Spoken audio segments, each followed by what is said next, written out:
All right, listeners all over the world and Abuja, we bring you a beautiful morning greetings to you this Friday morning, the 24th day in the month of May 2024.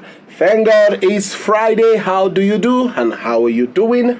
Welcoming you back to another edition of your favorite program, Make We Summer Corruption. Like you know, this program comes your way every Friday at 10:30. And today is another beautiful day for us to continue actively in advocating for a corrupt-free nation by our sensitization and advocacy program right here on National Traffic Radio 107.1 FM. I am your favorite host, Mazi Ifeanyi Obiora. Yes, and I'm here with my main man, yes, my talking partner, who will be doing this together this morning, none other than Mr. Jerry Metamaki. Good morning, Jerry. Good morning, Abuja. Good morning, Nigerians. And it feels good to be back here again after a couple of weeks away. So it's a pleasure to be here once again. All right, it's also a pleasure to have you in the studio. It's been a while. You went on sabbatical. Thank God it's another day to talk about something very, very important that will help our nation progress as a people and as a country. All right, as we continue to discuss the corruption and inefficiency of our Nigerian judicial system, we will also consider another issue, which is taking the center stage, and is also making justice, not getting the rights, a kind of reaching the perspective that is actually, meant to be, in the sense that justice is supposed to be free and for all. It means that those who do the wrong things are supposed to pay for their crimes, not the other way around. So today we'll be looking at a very beautiful discussion, and that we titled Justice for Sale. Justice for sale. It's another form of corruption, and if you believe me, it's beginning to raise its ugly head in different parts of the country, and it's high time Nigeria are aware of it, and we look at the dangers of it, and as a people see how we can, curtail it.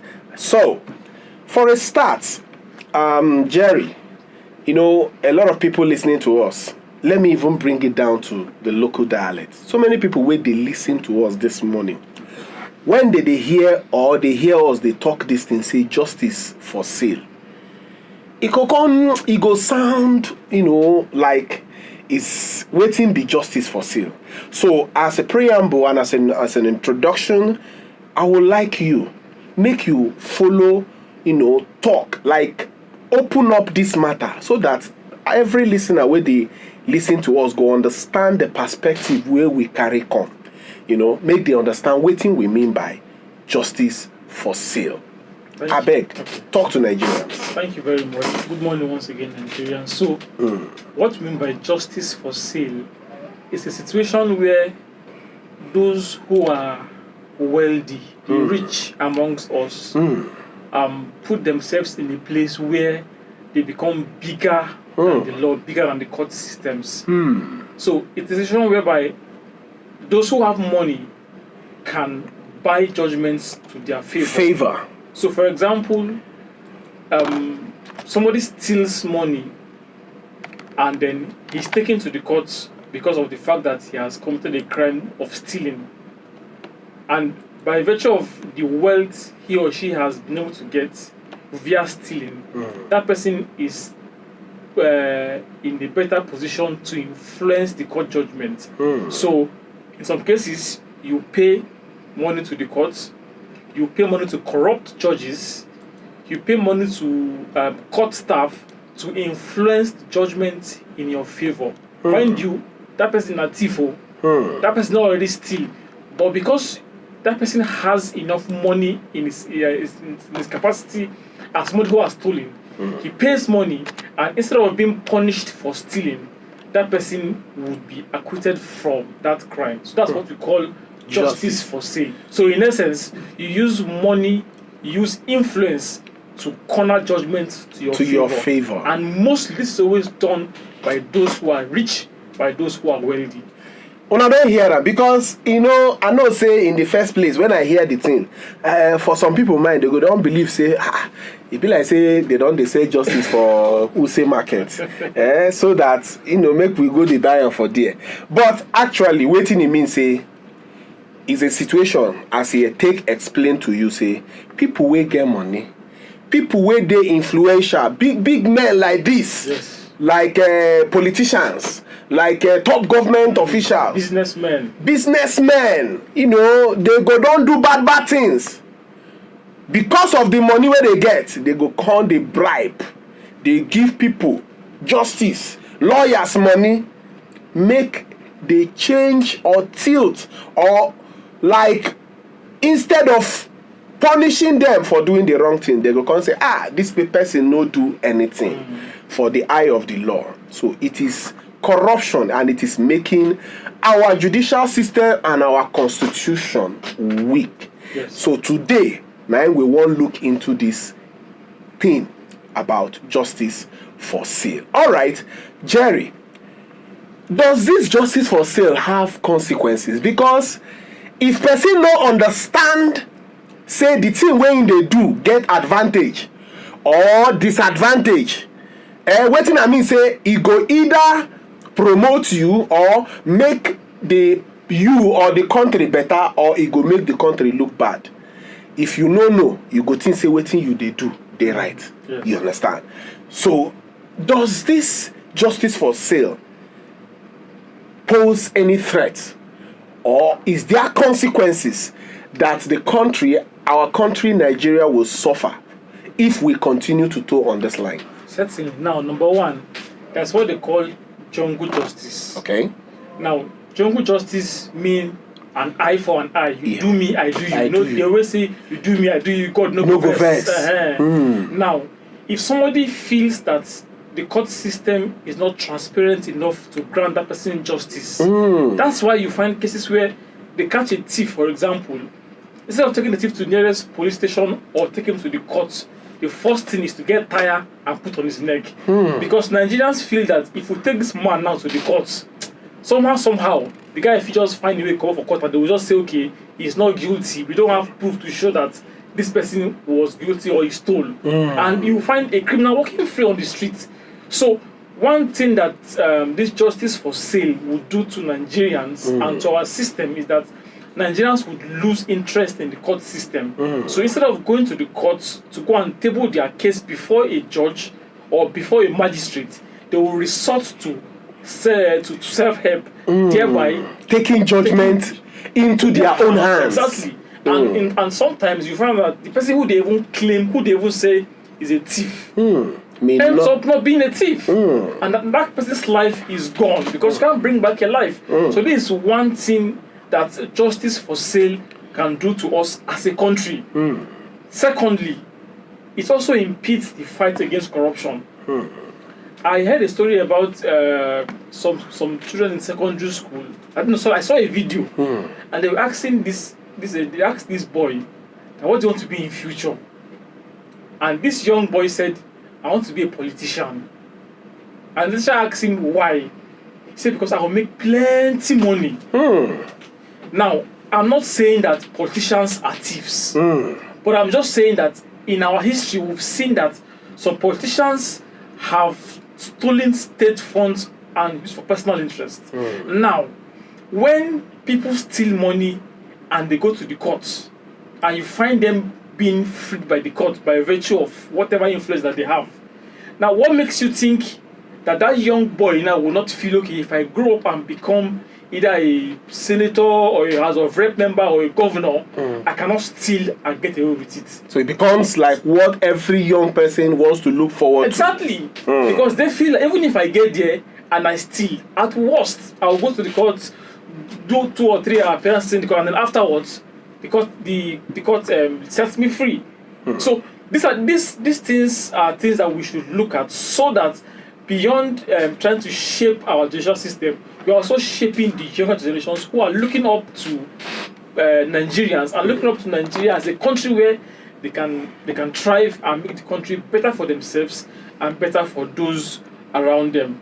Again, I would like to also add that the judiciary is an institution that has been saddled with the responsibility of ensuring that justice is served. Now, if I as a Nigerian feels that I am not sure I would get justice in the courts, then what's my hope? So it is important that the judiciary is on its toe, and it ensures that justice at every point in time is served, because like we always say, the courts is the last hope of a common man. So the judiciary has to stand up and ensure that these consequences that comes with justice for sale is averted. All right. I think I will have to even, give an example, because what you were just, enumerating, yes, really gave me an insight. A few days ago, we had an exercise. We went for strategic communication mastery, and there was a particular, a kind of group work we're engaged in, and that is about crisis management. And in one of the videos, that we were made to watch and analyze was a case of an official, a road safety official, who an offender was carrying on a bonnet of his vehicle and moving. Yeah, I think I saw that video. You saw that yes, video. I saw the video. And by the time we had an analysis of the comments that came out from that particular post, I was astounded. I was weak, because a particular person said, "Don't take him to police station. Carry the way go your street, may they teach him lesson." And I begin to ask myself, so we have so much lost hope in the processes of institutions that have been set up to bring hope to the common man. So we no longer believe in it. We no longer see that we can get justice from it. So we believe we can get justice by taking the law into our hands. You also saw another video of some army officials that were beaten by civilians at Banex. And as at now, I think the whole of Banex has been shut down and taken over. So these are the issues that is coming up as a result of justice for sale. So I want to talk to our politicians, wealthy businessmen, influential men, that this is the state that our country is turning into. And that is because the common man no longer believes in the institutions that is serving us as a country.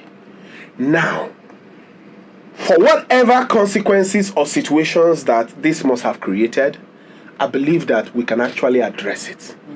So, can we talk to Nigerians? Can we educate Nigerians? Can we also educate a lot of the wealthy, influential, top politicians, business moguls, people that have, they are so wealthy that they feel that they are above the law, that there is need for us to address this issue. So how do we address it? Yeah, thank you. So before I come to how we can address this issue, it's very unfortunate that for whatever it is we do as a country, the world is watching. Yeah, exactly. And we're a country where we're looking for foreign investment. We're looking for foreign direct investment. Now, if a potential investor sees that the Nigerian court system is not functioning properly, do you think he wants to come and invest in Nigeria? Absolutely no.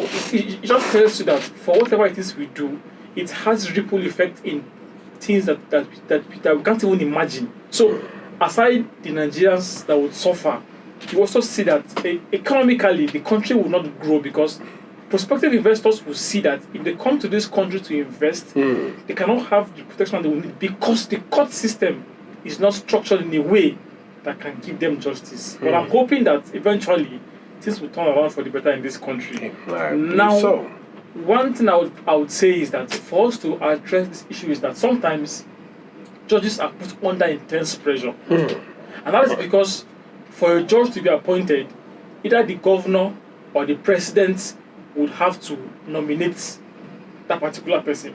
Now, you're in a situation whereby the executive arm of government nominates judicial officers to become judges. How do you think you have transparency? So for me, I would say that the appointment of judges should be done independent of the executive arm of government. That way, you give the judges free will to dispense justice as it's supposed to be. But when you have governors, you have the Senate having to screen judges, then it becomes difficult to dispense justice. So because they have to put somebody that, of course, that they trust and somebody that will give them backing in case. Yes. So definitely. I'm saying that to let it be independent of the other two arms of government, so that they will have free hand to dispense justice without any form of interference. Secondly, I want the government to also look at the welfare of judges. Sometimes you find politicians, you find governors giving out cars to judges. Why? Building quarters for them. Why is the executive arm of government building houses and giving cars to judges? It's wrong. Because the same man that gives you a house and gives you a car, you cannot come back tomorrow and say, okay, I'll give a judgment against him. It's not possible. So we are saying that let these guys be independent so that no arm of government can influence their decision. So it's important that in as much as the judges need as much comfort as possible, it should be done not on the basis of executive arm of government having to interfere by giving them all of these benefits. So if this is done, you will find out that the judiciary is independent and they will dispense justice as it should be done. Again, I also think that there should be constant training of judges. I've been in the judiciary for about 6 years and I've seen that in some cases you find incompetent persons in the courts. Now, somebody who is not aware of new laws that have been in place and all that have been repealed, how will that person be able to put laws together and dispense justice? So there needs to be constant training of these judges so that they are abreast as to new laws and they also understand what it means for them to dispense justice without fear and without favor. All right, as you have seen it, that they need training, and the judges' welfare need to be looked into independently. It doesn't have to get the sympathy, from the ruling government, so that it looks as if you are the one who did them this favor, and definitely any favor that is being put out is owed at any point or at some point in the future. Okay, so now let's bring in Akin Fadeyi Foundation into this equation.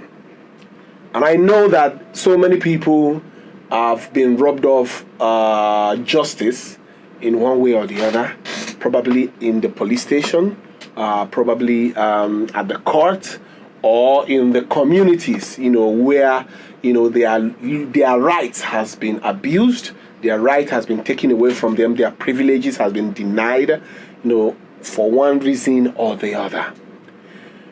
Can you, bring in Akin Fadeyi Foundation into this equation and see, is it possible for them to actually rely on Akin Fadeyi Foundation to get justice in this regard? Yeah, so at Akin Fadeyi Foundation, we believe in the Nigerian legal system.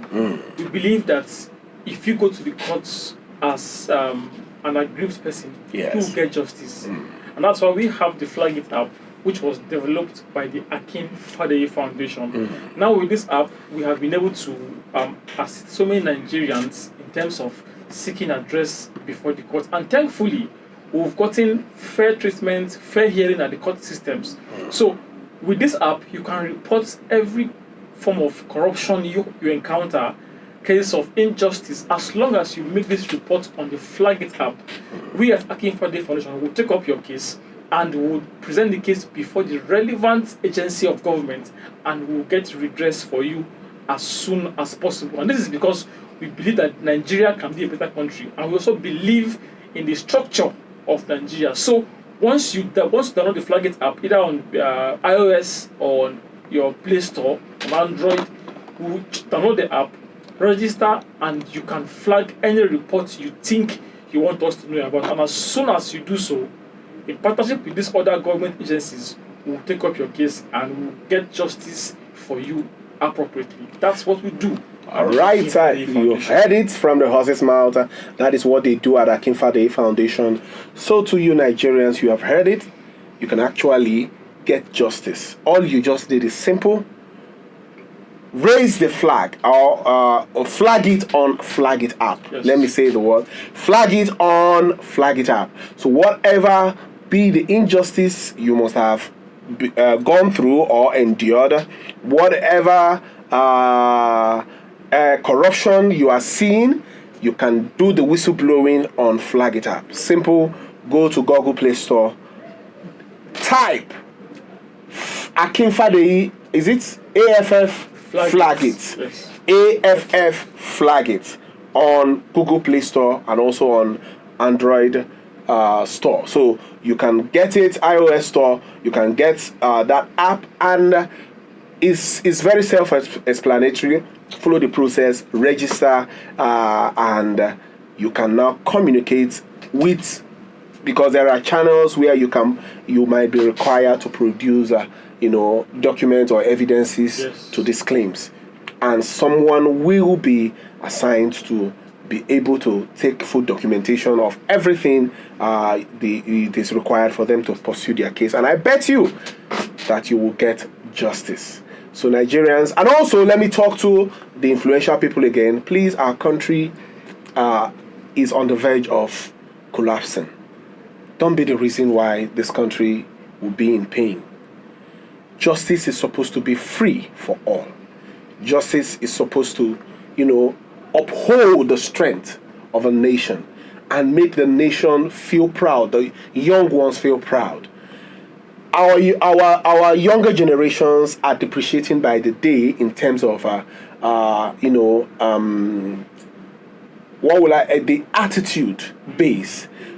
Instead of upholding the right virtues, so many of them are looking just get money.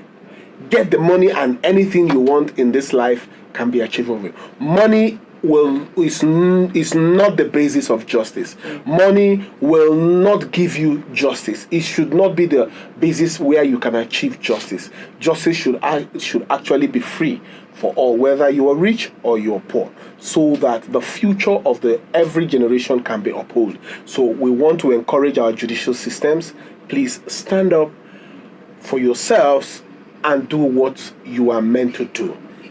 The strength of the nation is hanging on your shoulders, and I believe that with this, you will take up courage to be able to do your job and ensure that justice is administered for everyone in this country. Thank you very much, Jerry, for this beautiful expose that you have given to Nigerians. Until we come your way again, remember you can join us on every 10:30 Friday 10:30 on National Traffic Radio. We have so many discussions. You can also contribute, and air your views at any topic or any discussion we are having right here. Thank you very much, and we'll come your way again. Please stay safe and do the right thing always. All right, listeners all over the world and Abuja, we bring you a beautiful morning greetings to you this Friday morning, the 24th day in the month of May 2024. Thank God it's Friday. How do you do and how are you doing? Welcoming you back to another edition of your favorite program, Make we summer corruption. Like you know, this program comes your way every Friday at 10:30, and today is another beautiful day for us to continue actively in advocating for a corrupt-free nation by our sensitization and advocacy program right here on National Traffic Radio 107.1 FM. I am your favorite host, Mazi Ifeanyi Obiora. Yes, and I'm here with my